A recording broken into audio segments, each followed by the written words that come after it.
Bonjour.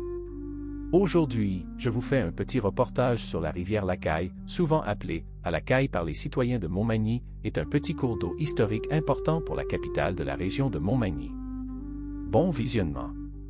Cette rivière coule dans les municipalités de Saint-Pierre-de-la-Rivière du Sud et de Montmagny, dans la région de Chaudière-Appalaches. À l'époque, la rivière jouait un rôle commercial crucial.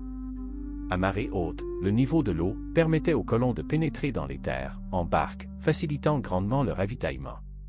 C'est justement à l'embouchure de cette rivière que les premiers colons français s'y sont installés vers 1678. Le site doit son nom à Adrien d'Abancourt, dit Lacaille, le grand-père du célèbre explorateur Louis Joliette, qui en 1640 s'est noyé dans le fleuve Saint-Laurent à une courte distance de l'embouchure de la rivière. Le secteur et son cours d'eau ont par la suite hérité de son surnom.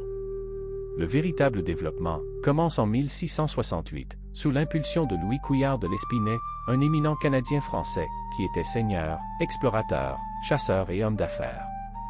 Il débarque, à la tête d'un groupe de défricheurs.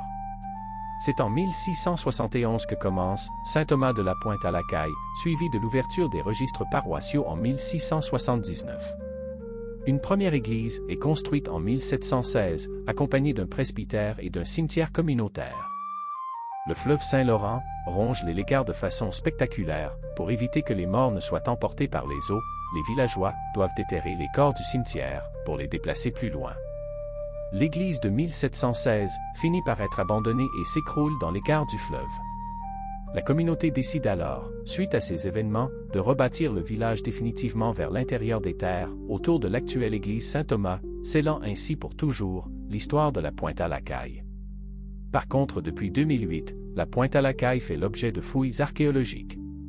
Ces fouilles ont permis de mettre au jour les fondations du tout premier presbytère, ainsi que des vestiges des maisons, entre autres, celle de la famille Bélanger, une lignée pionnière de la région.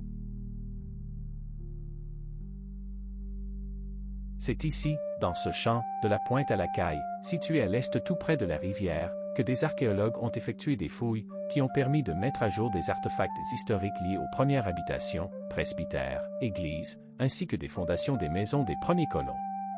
Merci d'avoir regardé ma vidéo.